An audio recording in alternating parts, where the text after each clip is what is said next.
All right, welcome back. It is Indie Power TV, bringing the indie spirit to you. We got a very special guest. She is a bombshell. It is the group leader, visionary, fire starter, choreographer, dancer extraordinaire. Please welcome Alicia Taylor of the Cherry Bomb. Hi, Jay. Thank you so much for having me. Oh, my pleasure. Going back with the Runaways, I had to work that one in, you know.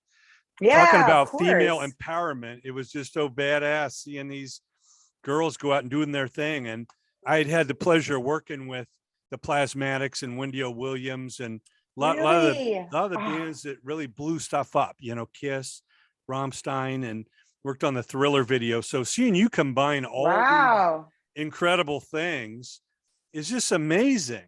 So I want to start off by talking about your inspirations. I know you love a lot of great music. I know Typo Negative and a lot of great stuff in your past, but who was it female wise or, you know, dance wise that you said, I want to do that, but I want to take it to a whole nother level? Well, man, I don't know. With your resume, I feel like I should be interviewing you, by the way. I mean, it's incredible the things that you just listed that you've done.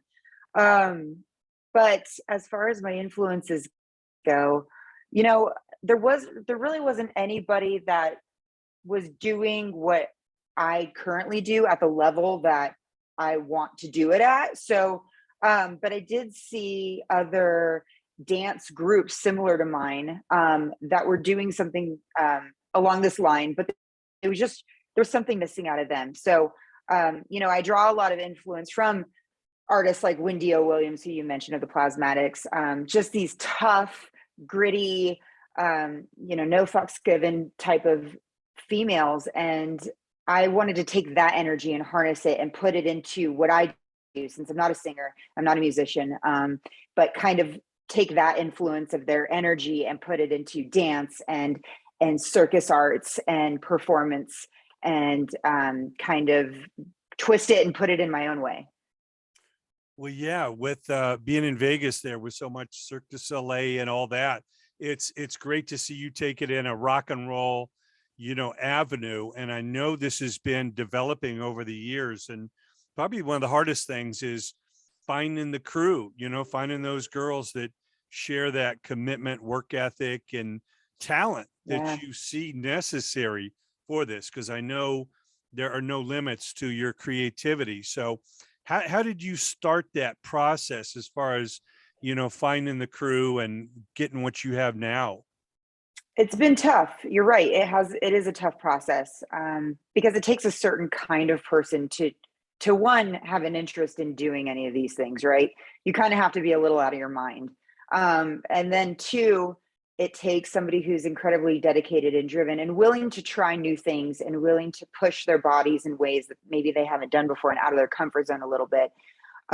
It's a lot of work because at the same time, we are a dance group, but we're not treated like a dance group in our industry. We're treated like a band. So it's very similar to when bands start out.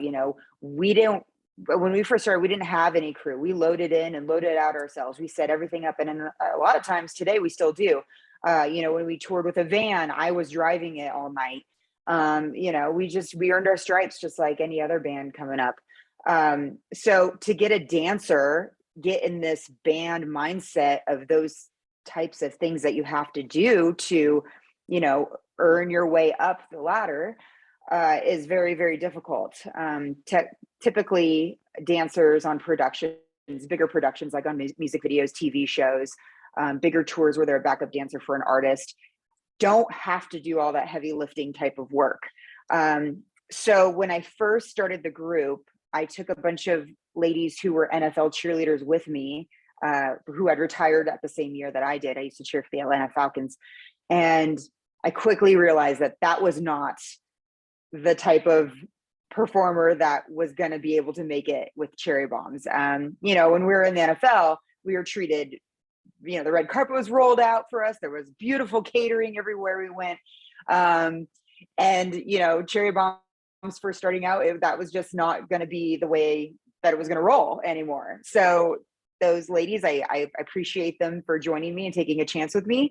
But they quickly learned, they were like, this is not for us. And so I quickly decided that I needed to find, giggers, performers that wanted to just pick up gigs and work hard and be willing to kind of get their hands a little dirty in the beginning and do some of the not so fun stuff to build this group.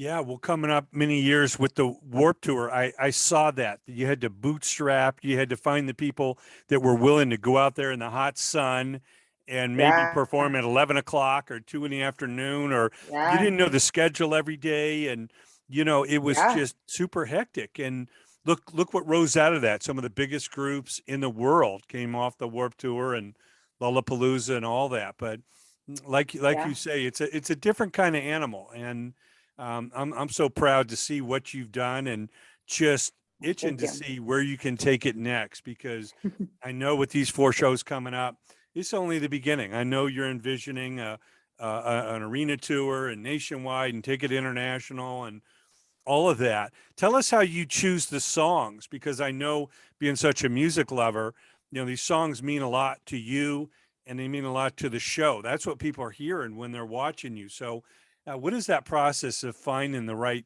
music? Previously I would pick music based on the audience we were performing for. So if we were opening up for a band and I knew what kind of audience was going to be there, I would pick songs that I liked, but I would also pick songs that I knew that the audience would like, even if I didn't necessarily like it that much.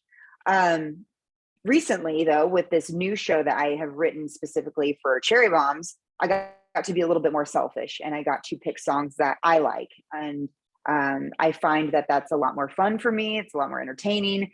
I get to play around with it a lot more and just enjoy the whole process a lot. So first and foremost, now I get to pick songs that I just me selfishly enjoy. And I like, hard hitting music with a groove, music with a lot of texture in it. So a play with tempos and different kind of accents in the background, maybe that we can accent with our choreography. And all different kinds of, slow songs, fast paced songs, things with that kind of take you on a journey throughout. So whether that's the playlist or the song itself, you'll just notice kind of a common thread amongst the songs that I choose with that. Yeah, well, I know you're a fan of the high energy punk, songs. I just interviewed the tour manager of the Ramones yesterday, who'd been with the band Oh, from their wow. first gig to their last. And of course, Wow. all that in between with Rammstein and Metallica and Suicidal and Bad Religion and all that you work into that.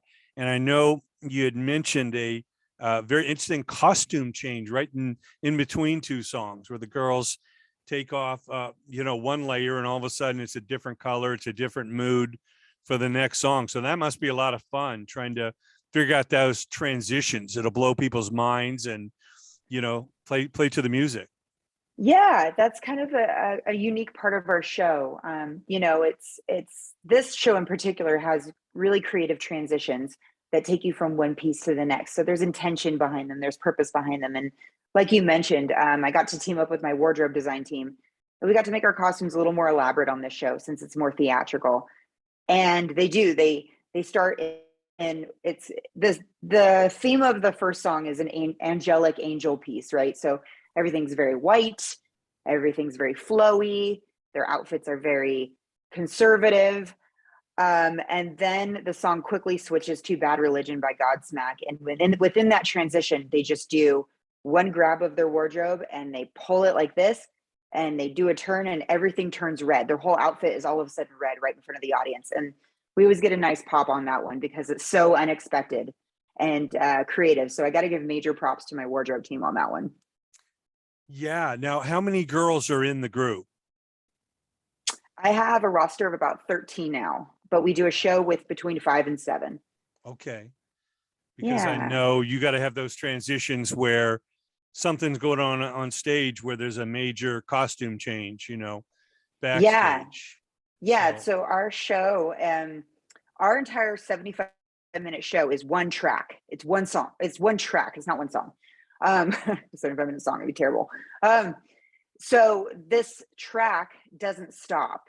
The track is what drives the whole show. So us as the performers and our LD, we have to keep in time with the music as it's going, because it's not stopping for anybody. So these costume changes that are happening side stage while other performers are out performing a piece, all of that is practiced down to the second, because we cannot waste any time. If you're late on your cue, you're late, and we don't get to stop and wait for you. So everything is rehearsed down to the wardrobe changes in between each piece. So we have maybe 3 performers out for this piece while 2 are changing over here and 1 is getting ready for another piece over here. And then, those 3 come off, and then this one that was waiting in the wings is ready to go, and these 2 come in halfway. And so it's all choreographed. Everything is. Yeah, I was wondering if you had a live DJ, or it literally was one track. So from the lights to the cues, you got to hit your mark. There's no, Yeah. like you say, there's no a pause in the show, and there's no retakes. It's start to finish, one seamless performance. Yeah, it is. And we don't have the safety of somebody on stage being a musician and kind of keeping the music going while we wait a little bit longer, and then they can kick in. We don't have that luxury. We just have to go. Wow. Well, now I know you did the Slipknot show here in LA at the Bank of America, or Bank of California Stadium. And that's obviously that crowd, but it must be exciting now to have a live band open for you, them Evils, out on these shows. And now you can be more diverse. You can pick that music that will hopefully attract even a wider audience. Still very edgy, but you're not basically having to play to somebody else's audience. It's your audience now. Yeah. And, the ladies and I were kind of talking about that recently, and it just feels really good. And it'll be really interesting to see kind of compare and contrast between an audience that comes to us as the headliner versus us as the opener. So, again, this is our first headlining run, so we don't know what that's going to be like, but I'm really curious to see the difference, if there is one at all, or maybe there's not, but really grateful and really excited, and I appreciate the support. Yeah, I know it's a big undertaking, and obviously I feel something like this is much needed, because you've got your Broadway plays, like you say, you have your aerial acrobatic type shows that are maybe to a theme of maybe one artist, but this is diverse. You're going after a crowd from young to middle age that grew up with this music, and it's a wide spectrum of the audience that you're looking to reach, and there's nothing like this out here. That's the most exciting thing, is you're going into uncharted territory, so you're definitely pioneering flying without a net, and hoping for the best. But what do you see as the backup plan? I know you can't announce the next leg or the next shows, but what is step 2 after this? So, well, I recently did an interview with Space Zebra over there with Danny Wimmer Presents, and they leaked that we will be at Aftershock Festival, and we will also be at Louder Than Life this year. So, for those that saw us on Knotfest at Los Angeles down at Bank of California Stadium, you'll be able to see us on those big stages as well over there in Kentucky and again in California. So that is what I can say so far. We do have some other things coming down the pipe, but we're really excited for this year. And we also announced that we're going to be in the UK as well. So in October, it'll be our first time going across the pond. Wow. Now you ship everything over there, or do you have to have like a second set there? I'm thinking it would be a little more cost efficient to do a B rig there. Yeah, that's what a lot of bands do. They got that for England and Europe, and then one for North America here, and that will be exciting. So Where exactly are you playing in London, or where's it at? We'll be in Manchester. Oh, wow. Yeah, there's a horror con out there that's bringing us out. It's called For the Love of Horror in Manchester. Well, the home of many a great rock band for sure. I know it's going to be exciting to just test the waters in the European market. You know, it's between North America Yeah. and Europe. You're covering, more than half the world right there. Now, obviously, you've got the crew that you're working with now, but ongoing as you audition or look for, new talent to bring into the show. I know there's, a verbal kind of personality test you do to kind of see where their heads are at. But how do you combine that with the physical? I mean, when you're really looking to bring a new person on, how do you really get a gut feel? Well, we held auditions last month. So in auditions, I'm able to see, can they pick up choreography quickly? Can they retain it and then perform it under pressure? Can they freestyle? Can they perform any kind of special skills? So these are all things that the ladies have an opportunity to show us during an actual formal audition. And then I kind of watch their demeanor and their personalities because, as you know, in a group where you're living together on a bus, or you're traveling a lot, or you're spending a lot of time together, it is very much a very close relationship. So you want to, mesh well with the people that you're going to be around all these hours in the day. And I look for something like that. So I've recently added 5 new performers. I might add a couple more from that round of auditions because there's just so much talent that walked through the door. But yeah, that's really important, is to see how physical are they? Are they able to keep up? Because our show, this headlining show is 75 minutes. It's basically a giant cardio sprint. So if you're unable to do that show, then I won't be able to use you very much. It's just very physically demanding, and it just takes a lot of cardio, and also a lot of control of your nerves and your adrenaline, because you're not only performing on stage, but then you're changing your wardrobe in the dark on the side of the stage amidst all this other wardrobe that's laid out for every other performer. So a lot of focus, people who can think quickly on their feet, people who are resourceful. These are the kinds of things I look for, and you find out pretty fast if they're gonna cut it and if they're gonna stay with the group or not. Yeah, I know at this point you got to have that kind of instinctual feel. I mean, sometimes you're Mhm. shocked and surprised that somebody lets you down, but you get a pretty good inkling. You look them in the eye Mhm. and you talk to them for a minute. After you've seen that they can physically move, where their heads at. Is this just another Yeah. gig, or can they really throw themselves into this and see this potentially, growing and being a part, of a bigger show? Yeah, you're absolutely right. You definitely need a team member, somebody who knows how to work with a group for the benefit of the entire group, not just yourself. And that can be really hard to find sometimes. Yeah, well, I know you've got the Girl Gang season on YouTube, and you're about to launch season 4 March 9th.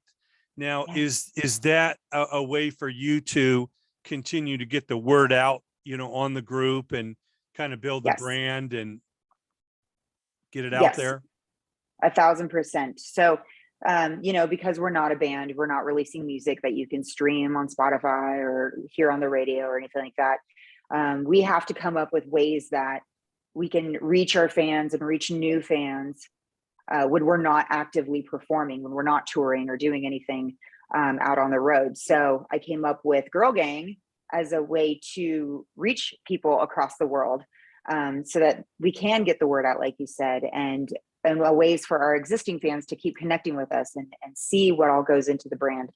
And also, too, to show people that this isn't just, pretty women on stage just shaking their asses around. There's much more depth to this, and it's a lot more involved than maybe what they think. And it's done really well. It's really well received. I'm really proud of it. And the fourth season coming up will be all about touring during the pandemic as one of the first groups to do so. And if we can do it responsibly, safely or not.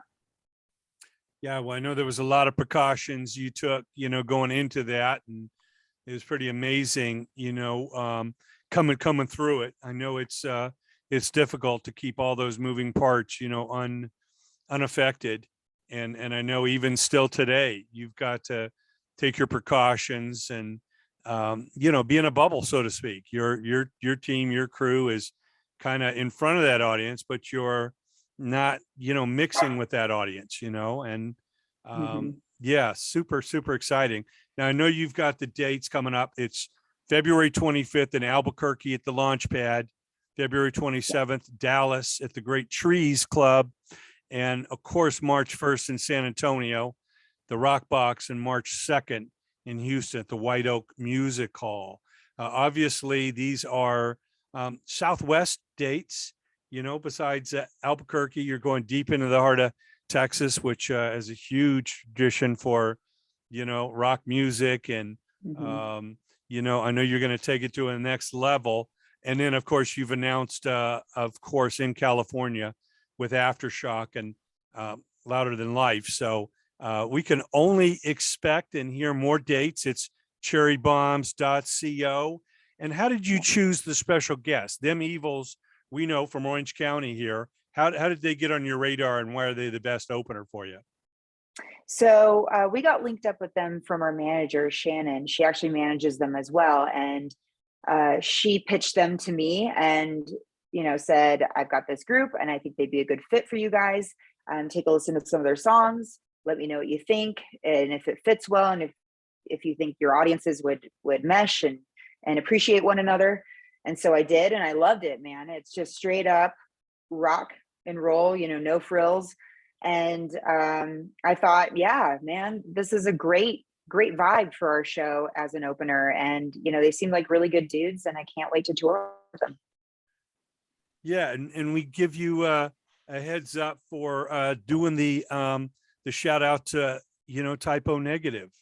Everyone I Love Is Dead, an awesome band. Peter Steele gone way too soon. I know they mean a lot to you, and it was great to see your interpretation, how and why that's your favorite song. And I know we can tell that you're a music fan down to the core, and I think that's what's important for everybody. You're just going to see like you say, a bunch of girls dancing around.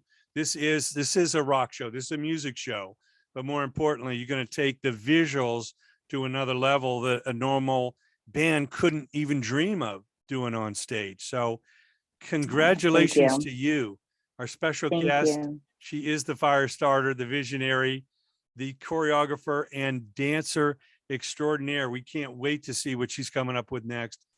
Alicia Taylor, thank you so much for joining us. Thank you so much for having me. This has been wonderful. Thank you for your time. If you could just state whenever you're okay to use this for our show here. Absolutely. You can absolutely use this however you wish.